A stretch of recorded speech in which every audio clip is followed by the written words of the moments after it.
Graham का नियम, Graham का नियम, विसरण संबंधी ग्राहम का नियम क्या होता है? किसी गैस के विसरण की दर गैस के घनत्व के वर्गमूल के व्युत्क्रमानुपाती या विसरण की दर गैस के अनुभार के वर्गमूल के व्युत्क्रमानुपाती होता है। ठीक है, यहां पर ग्राहम का नियम नोट कर लीजिएगा। Graham's law of diffusion, Graham का विसरण का नियम होता है किसी गैस के विसरण की दर गैस के घनत्व के वर्गमूल के व्युत्क्रमानुपाती या गैस के अनुभार के वर्गमूल के व्युत्क्रमानुपाती होता है। इसका ऑप्शन नंबर डी हो जाएगा। यहां पर देखो m अनुभार होता है, मॉलिक्यूलर वेट होता है, ऑप्शन नंबर डी।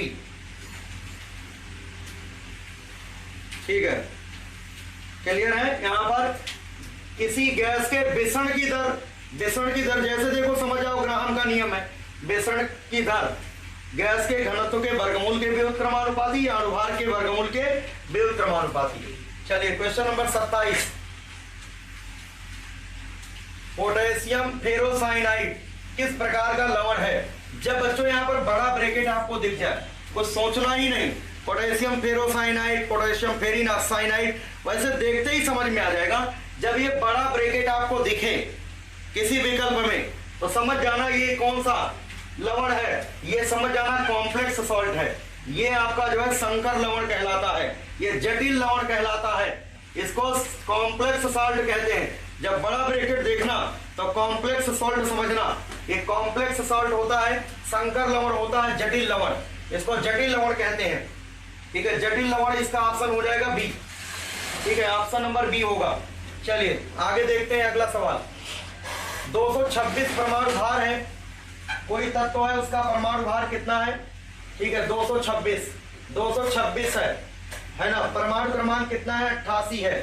कितने अल्फा कण निकल रहे हैं का कोई तत्व है? 2 अल्फा कण निकलने के बाद प्राप्त तत्व का द्रव्यमान संख्या तथा परमाणु क्रमांक क्या होगा? एक अल्फा कण अगर निकलता है, ध्यान देना, ये मान लो वाई में बदल गया। जब एक अल्फा कण निकलता है तो यहाँ 4 घटता है, यहाँ 2 घट जाता है। एक अल्फा निकलने से जब कोई तत्व एक अल्फा कण उत्सर्जित करेगा तो परमाणु क्रमांक में 2 की कमी, परमाणु भार में 4 की कमी हो जाती है। तो यहाँ पर एक अल्फा घटाओगे, एक अल्फा निकलेगा तो 2 की कमी 86 हो जाएगा। फिर एक अल्फा और निकलेगा तो कितना हो जाएगा? यहाँ पर 84। इसमें जो है यहाँ पर जो है एक अल्फा से 2 की कमी, 2 अल्फा से 4 की कमी, यहाँ पर एक अल्फा से 4 की कमी, तो 2 अल्फा से कितने की कमी हो जाएगी? 2 अल्फा से यहाँ पर 8 की कमी हो जाएगी। तो 8 इसमें से घटा दो तो कितना हो जाएगा? 218 हो जाएगा। तो परमाणु भार यानी द्रव्यमान संख्या 218 और जो है परमाणु क्रमांक 84, विकल्प नंबर सी। जब कोई तत्व एक अल्फा कण का उत्सर्जन करता है तो उसके परमाणु क्रमांक में 2 की कमी तथा परमाणु भार में 4 की कमी आ जाती है। बीटा कण उत्सर्जित करेगा, परमाणु भार नहीं बदलेगा लेकिन परमाणु क्रमांक 1 बढ़ जाता है। बीटा कण उत्सर्जित करने पर परमाणु भार नहीं बदलता है, परमाणु क्रमांक 1 बढ़ जाता है। ये ध्यान रखना है।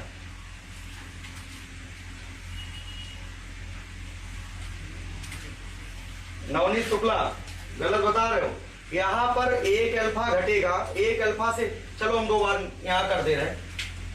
जैसे मान लो ये x है, यहां पर 226 है ना, 226 और यहां पर क्या हो जाएगा? यहां पर कितना दिया गया? 88।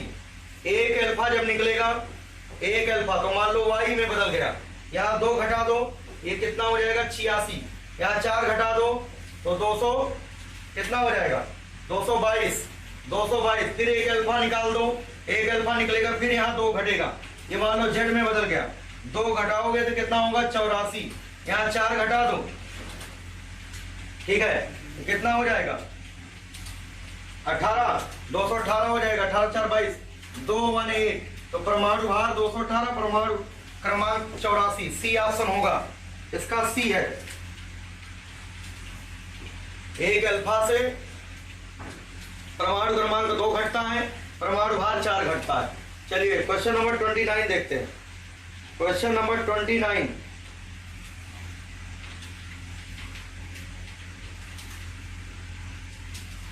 29 है। यहाँ पर यदि किसी तत्व X का इलेक्ट्रॉनिक विन्यास 2,8,3 है, इसका मतलब इसकी संयोजकता 3 हो गई, इस पे 3 प्लस लिख दो, है ना। यदि किसी तत्व का इलेक्ट्रॉनिक विन्यास 2,8,3 है, बाहरी कोष में 3 इलेक्ट्रॉन, 3 संयोजकता हो गई। Y का इलेक्ट्रॉनिक विन्यास 2,6 है, तो Y की संयोजकता 8 में से 6 घटा दो, 8 में से 6 घटा दो तो 2 हो गया, ये 2 माइनस। अब कह रहा कि इन तत्वों के संयोग से बने यौगिक का सूत्र बताइए। ये 2 यहाँ आ जाएगा, 3 यहाँ चला जाएगा, क्या हो जाएगा X2Y3 बन जाएगा, X2Y3। ठीक है, ऑप्शन नंबर सी। कुल मिलाकर के 2,8,3, इसकी बैलेंसी 3 है, वहां 2,6 है, तो बैलेंसी 8 में से 6 घटा दो 2 है, तो 2 यहाँ आएगा, 3 यहाँ जाएगा, X2Y3 हो जाएगा सूत्र, X2Y3। ठीक है, ये भी एग्जाम में आ सकता है आपके। चलिए क्वेश्चन नंबर 30 देखते हैं। क्वेश्चन नंबर 30 परिभाषा है, जिस ताप पर द्रव का वाष्प दाब, ये हीट में हम आप लोगों को रिवाइज कराएंगे। जिस ताप पर द्रव का वेपर प्रेशर, जब द्रव को गर्म करते हैं तो वहां से भाप निकलती है, जो भाप निकलती है वो सतह पर दाब डालती है, उसे वाष्प दाब कहते हैं। जब गर्म करते जाओ, जब वेपर वाला प्रेशर वायुमंडलीय दाब के बराबर हो जाता है, तो वह द्रव बॉइल करना शुरू कर देता है, उबलना शुरू कर देता है। ऐसे ताप को बॉइलिंग पॉइंट यानी क्वथनांक कहते हैं। तो जिस ताप पर द्रव का वाष्प दाब वायुमंडलीय दाब के बराबर हो जाएगा, उस समय वो द्रव बॉइल करना शुरू कर देगा, उस ताप को क्या कहते हैं, उसे बॉइलिंग पॉइंट यानी क्वथनांक कहते हैं। Option number C, boiling point होगा क्वथनांक। ठीक है, चलिए नेक्स्ट। हमने बताया भी है एक बार कि कोई द्रव तभी उबलेगा जब वाष्प दाब वायुमंडलीय दाब के बराबर हो जाएगा। ठीक है, जिस ताप पर उबलेगा उसे कहते हैं बॉइलिंग पॉइंट। ठीक है, विशिष्ट दशाओं में निम्नलिखित अभिक्रिया होती है। इस अभिक्रिया में अपचायक पदार्थ, यहाँ पर बच्चों यस है और ये Cl2 है, और यहाँ पर यस Cl2 है, यहाँ पर सल्फर की ऑक्सीडेशन नंबर 0 है, यहाँ पर Cl2 में क्लोरीन की ऑक्सीडेशन नंबर 0 है, यहाँ पर क्लोरीन की ऑक्सीडेशन नंबर -1 है, यहाँ पर सल्फर की ऑक्सीडेशन नंबर +2 है। यस Cl2 में सल्फर का निकालोगे, जब यस Cl2 में सल्फर का निकालोगे +2 आएगा। देखो सल्फर, देखो यस, यहाँ पर यस 2+ में बदल रहा, 0 से 2+, तो जब यहाँ 0 से +2 हो गया, जिसे कहते हैं ऑक्सीकरण। इसे क्या कहते हैं, इसे कहते हैं ऑक्सीकरण इस क्रिया को। और Cl2 0 से -1 ये घट गया, इसको कहते हैं अपचयन। इसको क्या बोलते हैं, अपचयन। यहाँ 0 से -1 मतलब अपचयन, 0 से +2 मतलब ऑक्सीकरण। जिसका ऑक्सीकरण होता है इसको अपचायक कहते हैं, जिसका ऑक्सीकरण होता है उसे अपचायक कहते हैं, जिसका अपचयन होता है उसे ऑक्सीकारक कहते हैं।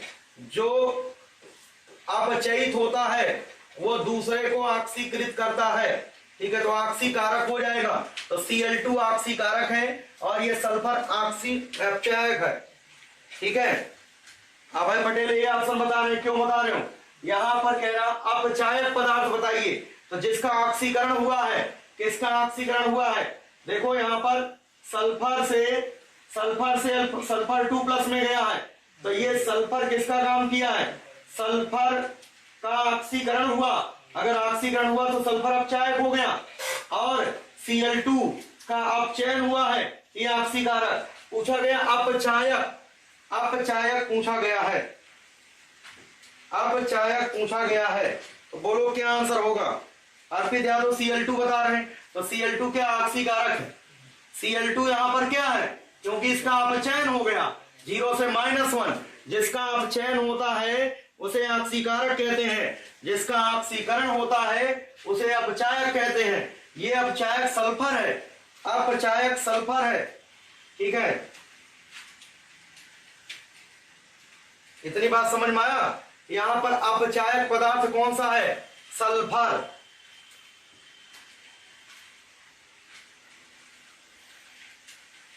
क्या है में आंसर इसका फीड गलत है क्या, एक बार जरा बताना,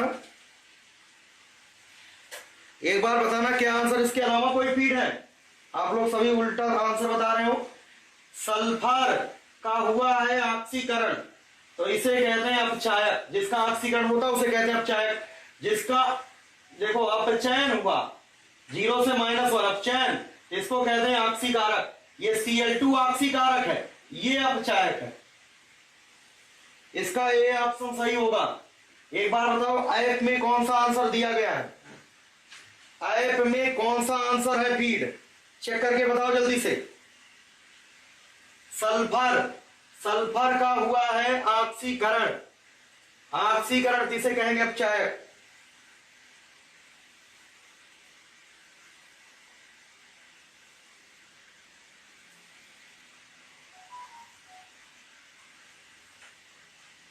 जल्दी से बताएं सभी लोग, यही आंसर दिया गया है। ठीक है, सही है, ठीक है, कोई दिक्कत नहीं है। तो ऑप्शन नंबर ए हो जाएगा इसका, कोई दिक्कत की बात नहीं है। ठीक है, चलिए क्वेश्चन नंबर 32 देखते हैं। सल्फर का परमाणु क्रमांक 16, सल्फर का परमाणु क्रमांक 16 है, परमाणु भार 32 है। तो S के ऊपर 2 S के ऊपर 2 आ गया, इलेक्ट्रॉन बढ़ जाएंगे, प्रोटॉन थोड़ी बढ़ जाएंगे। तो इलेक्ट्रॉन कितने हो जाएंगे, पहले इलेक्ट्रॉन 16 थे, अब S के ऊपर 2 में इलेक्ट्रॉन कितने हो जाएंगे, 16 2 18 हो जाएंगे। लेकिन प्रोटॉन उतने ही रहेंगे, प्रोटॉन 16 ही रहेंगे, 18 और 16।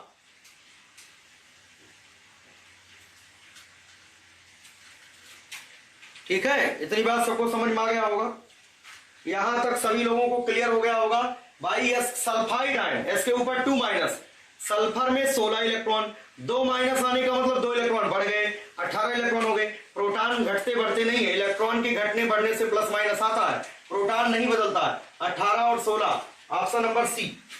चलिए नेक्स्ट देखते हैं अगला। गैस का अधिकतम प्रायिकतम वेग प्रदर्शित किया जाता है, अधिकतम प्रायिकतम वेग का ये सूत्र होता है √2RT/m। 3 प्रकार का वेग याद रखना। ठीक है, गैस का जो है अगर औसत वेग पूछा जाए, क्या पूछा जाए, नोट कर लो, औसत वेग, गैस के अणुओं का औसत वेग पूछा जाए तो √ होता है 8RT/m, 8RT/m। अगर जो है वर्ग माध्यमूल वेग पूछा जाए गैस का, वर्ग माध्यमूल वेग, 2 और लिख लो, वर्ग माध्यमूल वेग पूछा जाए, इसका होता है √3RT/m, √3RT/m। R को बोलते हैं गैस नियतांक, T को बोलते हैं ताप, M का मतलब गैस का अणुभार, M का मतलब गैस का अणुभार होता है। इसको याद रखना, ये तीनों सूत्र है, औसत वेग, वर्ग माध्यमूल वेग, अधिकतम प्रायिकतम वेग। ये हो जाएगा सी विकल्प, सी विकल्प होगा। क्वेश्चन नंबर 34 देखते हैं, 34 देखिएगा। BHC का पूरा नाम बेंजीन हेक्साक्लोराइड, बेंजीन हेक्साक्लोराइड जिसको गमक्सीन भी कहते हैं, क्या कहते हैं, गमक्सीन कहते हैं, गमक्सीन कहते हैं, या इसी को लिंडेन कहते हैं, इसी को लिंडेन कहते हैं, या इसी को 666 कहते हैं, BHC। ठीक है, BHC का मतलब बेंजीन हेक्साक्लोराइड, बेंजीन हेक्साक्लोराइड। ठीक है, C6H6Cl6, इसका सूत्र होता है C6H6Cl6 होता है, C6H6Cl6, इसीलिए 666 कहा जाता है, इसे लिंडेन कहते हैं, 666 या लिंडेन कहा जाता है। BHC हो गया। चलिए question number 35, question number 35 UP cadet में बिल्कुल ऐसे ही पेपर आएगा, ध्यान देना। कार्बन का परमाणु क्रमांक 6 है, परमाणु क्रमांक 6 है तो 6वें ग्रुप का है। ठीक है, तो यहाँ पर तो आवर सारणी में इसका समूह, इसका ग्रुप पूछा गया, समूह कौन सा है, वर्ग कौन सा है, ग्रुप बताना है, 6वें ग्रुप का है। जिसके बाहरी कोष में जितने इलेक्ट्रॉन हो वो उसी वर्ग का होता है, बाहरी कोष में जितने इलेक्ट्रॉन, जिसका परमाणु क्रमांक यहाँ पर 6 है, जिसका परमाणु क्रमांक 6 है, यहाँ गड़बड़ हो रहा है, 1 मिनट, ये 6C कार्बन तो 2,4 होगा, ये 6वें ग्रुप का नहीं है, ये 4थे ग्रुप का है ना। बाहरी कोष में इलेक्ट्रॉन कितने हैं, 4, बाहरी कोष में जितने इलेक्ट्रॉन होते हैं वो उसी वर्ग का होता है, 6 पूरे इलेक्ट्रॉन है। देखो यहाँ पर लिखा, अगर ये लिखा होता कार्बन के बाहरी कोष में 6 इलेक्ट्रॉन, सॉरी किसी तत्व के बाहरी कोष में 6 इलेक्ट्रॉन है, जैसे मान लो सल्फर है, ऑक्सीजन है ना, किसी की बात किया जाए, और पोलोनियम है कोई भी हो, टेलेरियम है, कुछ भी कह दिया जाए, बाहरी कोष में 6 इलेक्ट्रॉन है, तो किसी तत्व के बाहरी कोष में 6 इलेक्ट्रॉन है, वो किस वर्ग का है, तो छठवें वर्ग का होगा। अब यहाँ कार्बन परमाणु क्रमांक दिया गया है, परमाणु क्रमांक यहाँ पर 6 है, तो पहले इलेक्ट्रॉनिक विन्यास लिखो 2,4, तो ये चौथे वर्ग का होगा। ठीक है, यहां हो सकता है में गड़बड़ दिया गया हो, है ना, इसका आंसर होगा 4th होगा, है ना, 4th ग्रुप में होगा। इसका मतलब यह है कि कौन सा ऑप्शन होगा, बी। हाँ, ये सही कर लेना। इसका जो है अभी हम अपडेट करा दे रहे हैं, कोई दिक्कत की बात नहीं है। यहां पर कार्बन का परमाणु क्रमांक दिया गया है, ऐसा नहीं है किसी तत्व के बाहरी कोष में 6 इलेक्ट्रॉन है, बाहरी कोष में 6 इलेक्ट्रॉन होंगे तब छठवें ग्रुप का होगा। ये बाहरी कोष में 4 इलेक्ट्रॉन है, तो 4 इलेक्ट्रॉन है, परमाणु क्रमांक 6 दिया गया है, तो 2,4 हो जाएगा, तो चौथे ग्रुप का हो जाएगा। इसका जो है आयत में सी सेव होगा, ये सी नहीं होगा बल्कि कौन सा होगा, बी ऑप्शन होगा, इसका बी ऑप्शन। लास्ट कोष में जितने इलेक्ट्रॉन होंगे वही उसकी वर्ग संख्या होती है। ये भी लिखवाया था हमने, किस यौगिक में सह संयोजक बंध उपस्थित है। ठीक है, सह संयोजक बंध उपस्थित है। देखो बेटा, कभी कभी क्या होता है ना कि दिमाग नहीं काम करता है ना, 200 क्वेश्चन का पेपर होता है। अब पेपर में कहीं ना कहीं 2, 4, 10 क्वेश्चन तो मिस्टेक मिलेगा ही मिलेगा। आपको यूपी कैडेट का पेपर मिलेगा, ये ना समझना कि 100% वो आंसर वो सही ही चेक करें, ऐसा नहीं है। कम से कम 10 से 12 बहुत सारे बच्चे ऐसे हैं, वो कहते हैं, बहुत जो होशियार बच्चे होते हैं उनकी थोड़ी बहुत रैंक पीछे हो जाती, क्योंकि वो बिल्कुल माइन्यूट चीज पकड़ करके और टिक करके आते हैं, है ना, ऊपर ऊपर नहीं पड़े होते, उनकी रैंक गड़बड़ हो जाती है। क्यों? क्योंकि ऐसे ही हो जाता कि पता लगा जो एग्जामिनर है वो 6 समझ करके 6वां ग्रुप समझ लिया, और जबकि 2,4 चौथा ग्रुप है।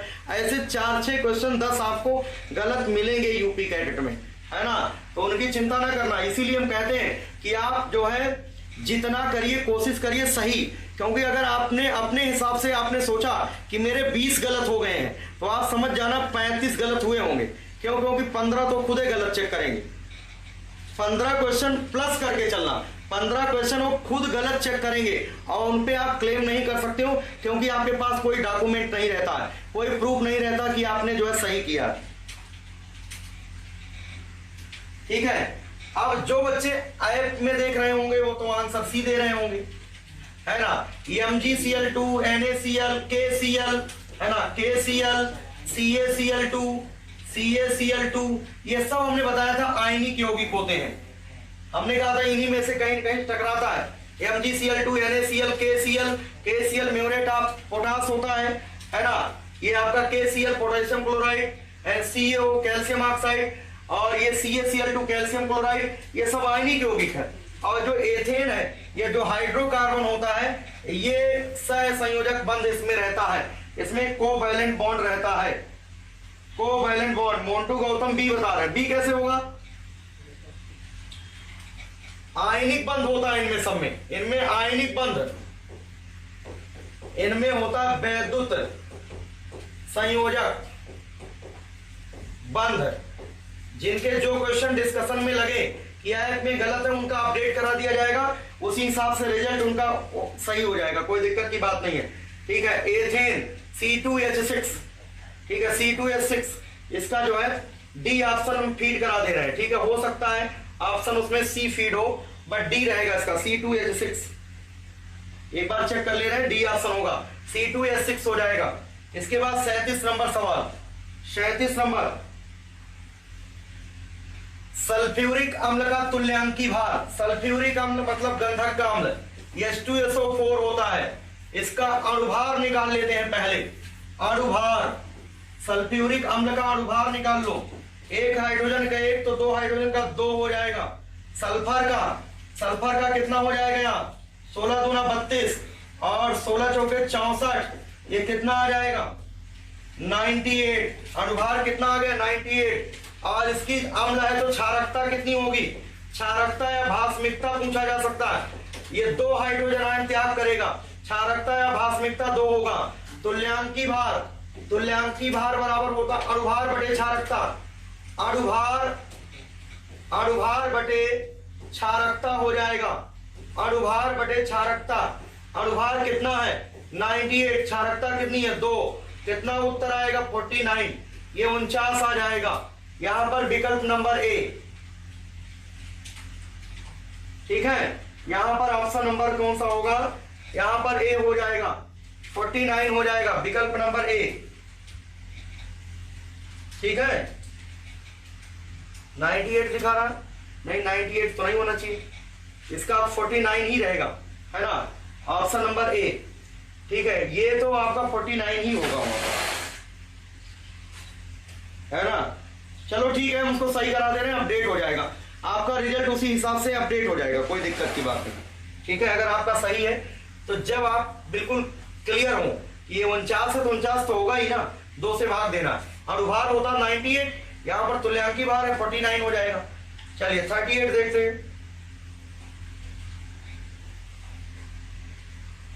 m अपान 1000, m अपान 1000 को लिख सकते हैं m बटे 10 की घात माइनस 10 की घात 3, ऊपर जाएगा तो -3, 10 की घात -3 m। देखो लिखा है m अपान 1000 या m अपान 10 की घात 3, ऊपर ले जाओगे 10 की घात -3 m हो जाएगा। ये कैपिटल M का मतलब मोलरता होता है, कैपिटल M का मतलब मोलरता। HCl विलयन का pH, HCl प्रबल अम्ल है, हाइड्रोक्लोरिक अम्ल विलयन का pH ये प्रबल अम्ल है, इसका मतलब ये हाइड्रोजन आयन की सांद्रता दी गई है, H+ आयन की सांद्रता 10 की घात -3 दिया गया है ना। अब pH हमें बताना है, pH बराबर होता है -log H+ आयन। ठीक है, और आधार इसका 10 होता है। ठीक है, -log H+ ion, hydrogen ion की सांद्रता के ऋणात्मक लघुगणक को pH कहते हैं, हाइड्रोजन आयन की सांद्रता के ऋणात्मक लघुगणक को pH कहते हैं। यहां पर pH बराबर हो जाएगा माइनस का लॉग आधार 10 होगा, H+ आयन की सांद्रता 10 की घात -3, लॉग m की power n, log m to the power n, n बाहर आ जाएगा n log m, ये -3 यहाँ आएगा, -3 इंटू +3 और log 10 बेस 10 जो यहाँ वही यहाँ उसका मान 1 होता है, 1 हो गया तो 3 इंटू 1 कितना हुआ 3। वैसे भी H+ आयन की सांद्रता 10 की पावर -3 है, यही pH होता है, माइनस छोड़ के जो वैल्यू बचेगी वही pH होता है, वही pH होता है। एक और नोट कर लेना यहाँ पर, ये फार्मूला H+ आयन की सांद्रता बराबर होता है 10 की घात -pH, ये होता है H+ आयन की सांद्रता 10 की घात -pH होता है। तो सिर्फ यहाँ पर तुलना करना पड़ेगा, H+ आयन की सांद्रता बताना, तो 10 से 10 मिल गया, माइनस से माइनस मिल गया, तो pH बराबर कितना हो जाएगा 3, pH बराबर कितना हो जाएगा 3, विकल्प नंबर सी, विकल्प नंबर सी हो जाएगा इसका। चलिए नेक्स्ट देखते हैं अगला 39, सल्फ्यूरिक एसिड H2SO4 गंधक अम्ल में सल्फर की ऑक्सीडेशन नंबर, H2SO4 में सल्फर की ऑक्सीकरण संख्या हाइड्रोजन का 1 होता है तो 2 हाइड्रोजन का +2 हो जाएगा, सल्फर का x मान लो +4 गुणे ऑक्सीजन का -2 बराबर क्या होगा 0। यहाँ पर क्या होगा +2 + x प्लस इंटू माइनस, -4 दूना 8 बराबर 0, x 2 - 8 -6 बराबर 0, x बराबर कितना हो जाएगा +6, x बराबर +6 हो जाएगा। ऑप्शन नंबर सी, यहाँ पर ऑप्शन नंबर सी हो जाएगा। ठीक है, ऑप्शन नंबर सी, सल्फ्यूरिक अम्ल मतलब गंधक का अम्ल, गंधक के अम्ल में सल्फर की ऑक्सीकरण संख्या +6 होती है। अब मैग्नीज का देखिए, Mn 25 Mn मैग्नीज होता है, इसका इलेक्ट्रॉनिक विन्यास करना है। ठीक है, तो 25 Mn मैग्नीज, 25 Mn मैग्नीज का इलेक्ट्रॉनिक विन्यास करना है, तो 2 और फिर दूसरे में 8, 2 8 10 और लास्ट में होना चाहिए 2। ठीक है, लास्ट में 2 रहेगा, 2 8 10 2 12 12 और 13, ये हो जाएगा 25। ऑप्शन नंबर बी हो जाएगा। और इसको लिखने का सही तरीका है कि पहले आप 25 Mn मैग्नीज का, ये हम आप लोगों को बताएंगे भी, इलेक्ट्रॉनिक विन्यास सिखा देंगे किसी दिन। ये लिखेंगे 1s, फिर 2s 2p, फिर लिखेंगे 3s 3p 3d और यहां लिखेंगे 4s, ऐसे लिख लेते हैं 1s 2s 2p 3s 3p 3d 4s। 2 2 4 6 10, 2 12 6 18, 2 20, 20 और 5 25, ऐसे भी लिख लेंगे। एक पर देखो 2 और 2 नंबर पे क्या 2 6 8 कॉमा, 3 नंबर पे कितना 2 6 8 5 13 कॉमा, 4 नंबर पे कितना होगा 2 2 8 13 2 हो जाएगा। जब एसपीडीएफ में आपको इलेक्ट्रॉनिक विन्यास पता होगा तो आप ये बोरबरी के अनुसार लिख सकते हो, ठीक है। तो ऑप्शन कौन सा हो जाएगा यहां पर 40 का ऑप्शन नंबर बी हो जाएगा, ऑप्शन नंबर बी। चलिए 41 नंबर सवाल देखिए,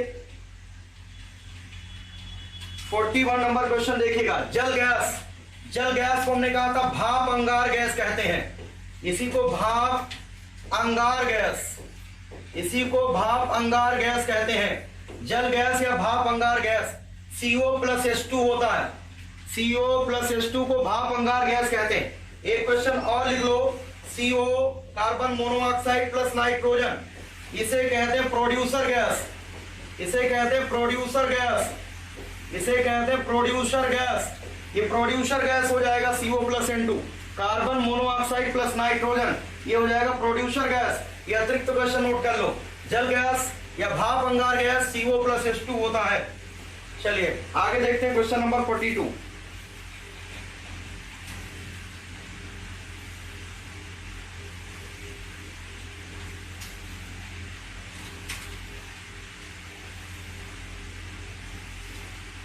हाइड्रोजन की क्रियाशीलता का क्रम, सबसे ज्यादा क्रियाशील हाइड्रोजन कौन सा होता है? फ्लोरीन, फिर उससे कम क्लोरीन, फिर उससे कम ब्रोमीन, सबसे कम आयोडीन।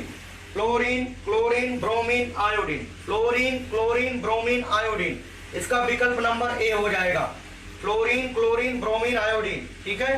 ये क्रियाशीलता का क्रम है। Aluminium carbide Al4C3, aluminium carbide Al4C3 कि पानी से अभिक्रिया कराने पर, पानी से अभिक्रिया कराने पर मेथेन गैस प्राप्त होती है।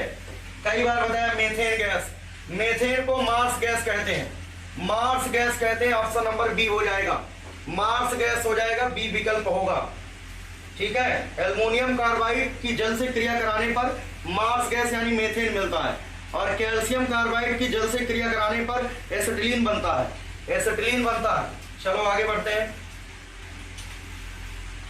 धातु का परमाणु, ध्यान देना, धातु का परमाणु जब आयन में परिवर्तित होता है, जो धातुएं होती हैं, जैसे सोडियम धातु है तो सोडियम धातु है, इसको हमेशा Na+ देखा होगा, कभी Na- नहीं देखा होगा। मैग्नीशियम धातु है, मैग्नीशियम को Mg2+ में देखा होगा, माइनस में नहीं देखा होगा। कैल्शियम को कैल्शियम 2+ में देखा होगा, है ना। तो जो धातु है ये इलेक्ट्रॉन त्याग करने की क्षमता रखते हैं, ये इलेक्ट्रॉन त्याग करके धनायन में परिवर्तित हो जाते हैं। तो इलेक्ट्रॉन त्याग करके जब इलेक्ट्रॉन दान दे देते हैं किसी को, तो यहाँ पर ऑक्सीकरण संख्या 0 है, यहाँ पर प्लस, ये ऑक्सीकरण हो जाता है। क्या हो जाता है? ऑक्सीकरण। तो क्या आंसर है इसका? यह इलेक्ट्रॉन का दान करता है और ऑक्सीकरण होता है, डोनेट कर देगा, किसी को त्याग कर देगा और जो है ऑक्सीडेशन हो जाएगा। ऑप्शन नंबर ए हो जाएगा यहां पर, ऑप्शन नंबर ए, ठीक है। पहला ऑप्शन सही हो जाएगा। धातु का परमाणु जब आयन में परिवर्तित होता है, धातु का परमाणु जब आयन में मतलब धनायन में ही जाएगा तो इलेक्ट्रॉन त्याग करेगा, और इलेक्ट्रॉनों का त्याग क्या कहलाता है? ऑक्सीकरण। और इलेक्ट्रॉनों का गेन क्या कहलाएगा? अपचयन, ठीक है। अधातु जो होता है आयन में बदलेगा तो अपचयन होता है। चलिए क्वेश्चन नंबर 45 देखते हैं, 45 नंबर है।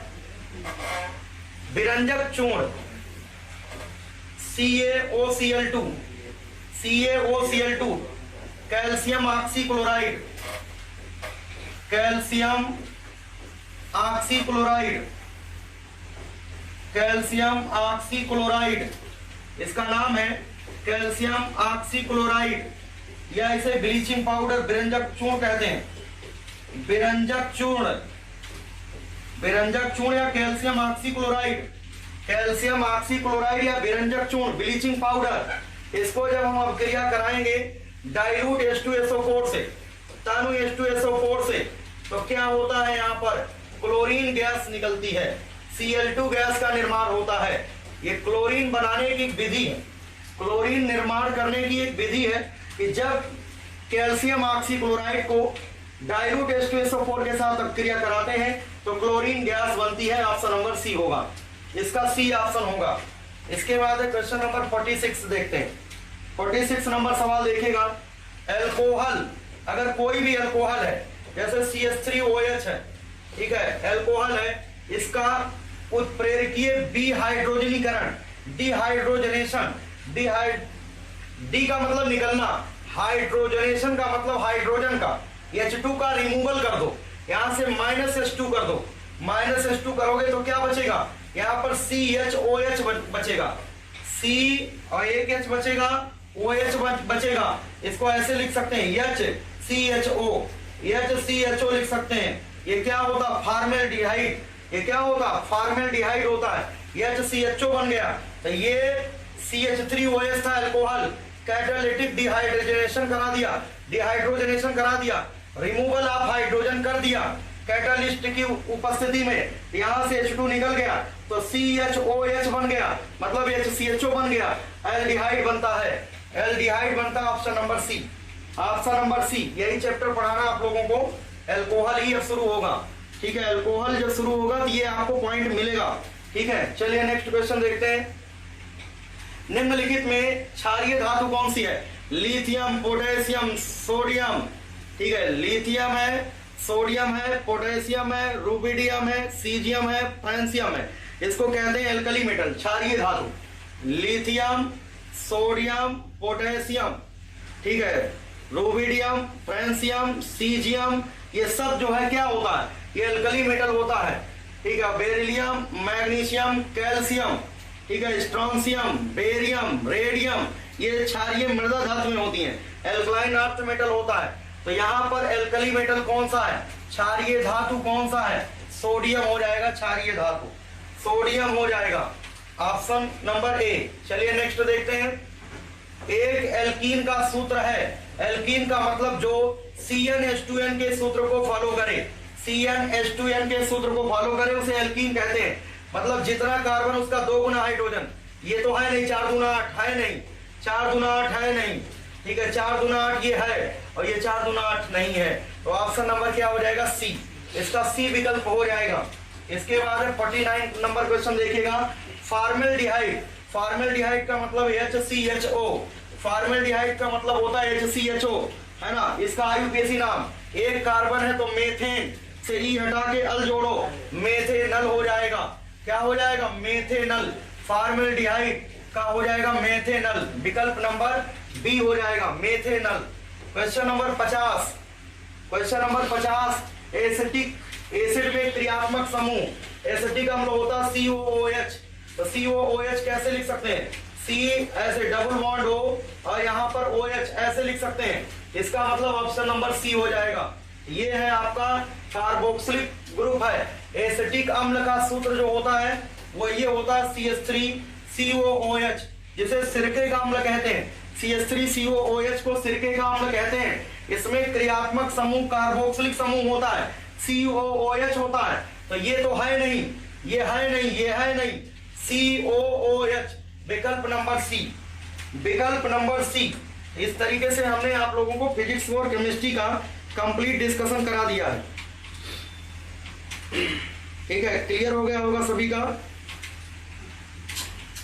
यहां तक सभी। पेपर आपकी बार जो फिजिक्स और केमिस्ट्री का था काफी अच्छा पेपर था, है ना, ना तो बहुत कठिन था ना तो बहुत आसान था, ठीक है। ये था कि कम से कम 15 से 18 क्वेश्चन आप कर सकते हो, नॉर्मल क्वेश्चन थे, 15 से 18 क्वेश्चन आप कर सकते थे, ठीक है। लेकिन जिन्होंने नहीं पढ़ा होगा तो वो नहीं कर पाएंगे। चलिए ठीक है, अब इसके बाद मैथ का डिस्कशन होगा और मैथ के बाद बायोलॉजी का डिस्कशन होगा, ठीक है। आज बायोलॉजी का डिस्कशन लास्ट डिस्कशन होगा, एग्रीकल्चर का डिस्कशन कल कराया जाएगा, ठीक है। अर्पित यादव का 21 सही है केमिस्ट्री में, ठीक है। चलिए मैथ के लिए रेडी हो जाइए आप सभी लोग।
गुड आफ्टरनून बच्चों, स्वागत है आप सभी का तिवारी एग्रीकल्चर के ऑनलाइन डिजिटल प्लेटफॉर्म पर। ठीक है, अब हम मैथ्स का डिस्कशन स्टार्ट करते हैं।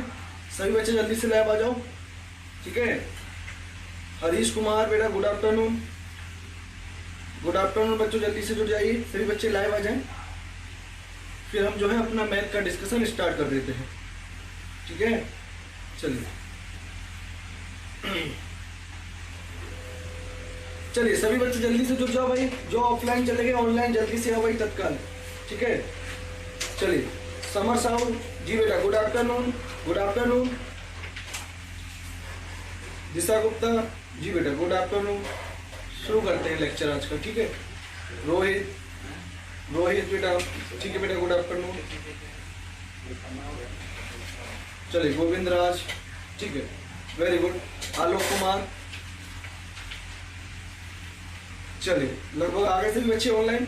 चलिए बच्चों ठीक है, शुरू करते हैं आज का डिस्कशन। ठीक है, 51 नंबर क्वेश्चन, 51 नंबर क्वेश्चन है आपकी स्क्रीन पर। ठीक है, शिवम पांडे नमस्ते बेटा। अवनीश मौर्य ठीक है good afternoon. Sandeep Chakraborty good afternoon.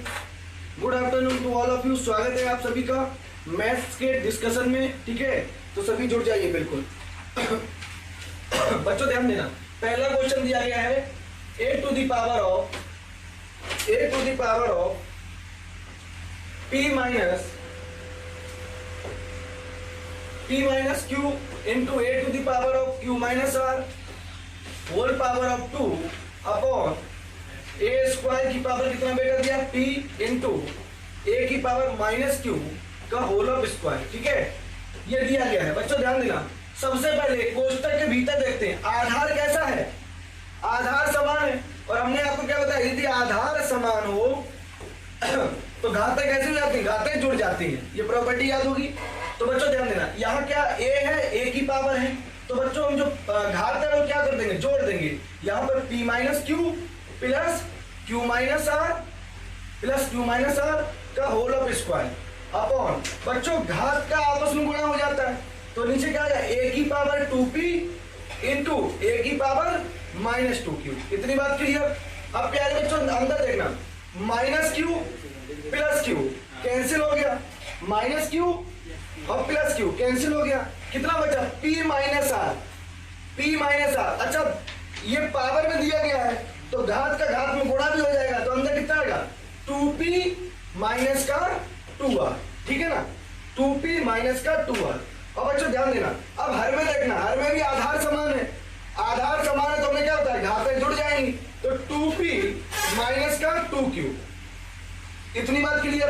अब बच्चों ध्यान देना, 1/am है, यदि ऊपर जाएगा तो a की पावर माइनस m हो जाता है, चिन्ह बदल जाता है, प्लस माइनस में हो जाएगा, माइनस प्लस में हो जाएगा। तो बेटा यहाँ क्या हो जाएगा, a की पावर 2p माइनस 2r। और बच्चों ये ऊपर जाएगा तो कितना हो जाएगा, a की पावर प्लस का माइनस हो जाएगा, माइनस के 2p और माइनस क्या हो जाएगा, प्लस का 2q। चिन्ह बदल जाता है। अब फिर ध्यान देना, फिर से वही प्रॉपर्टी मैच कर गई। आधार समान है तो घातें जोड़ दीजिए, तो कितना हो जाएगा a की power 2p minus 2r minus का 2p प्लस का 2q। बच्चों प्लस का 2p माइनस का 2p कैंसिल आउट, तो हमारे पास क्या बचा, फाइनली हमारे पास बचा a की पावर माइनस के 2r प्लस का 2q। देखिए कौन सा आंसर मैच कर गया, a की पावर बच्चों 2q। अच्छा ध्यान देना, यहाँ पर 1r लिखा है, 1r लिखा है, तो थोड़ा सा प्रिंटिंग मिस्टेक है। आप आंसर को मैच करने के लिए यहाँ बेटा आप कर दीजिए 2r। क्या करोगे, 2r कर दीजिए, अब मैच करेगा। ध्यान देना, बी ऑप्शन में चलाइए। अच्छा ये तो टेस्ट है, तो टेस्ट में नंबर भी ऐड हुए होंगे, तो आप लोगों का इसलिए डी लगा दिया होगा बहुत से बच्चों, नन ऑफ दी। तो एक काम करते हैं, अभी हम कुछ 2-3 और मिस्टेक है इस क्वेश्चन पेपर में मैंने देखा है, तो उस हिसाब से अगर जिस बच्चे का जितना नंबर आ रहा है, तो एक क्वेश्चन गलत मान लो, आंसर मिसप्रिंट हो गया, यहाँ पर 1r लिखा जबकि 2r होना चाहिए, ऐसे ही 1-2 क्वेश्चन हो रहे हैं, तो लगभग 3 क्वेश्चन फॉल्ट हो रहे हैं।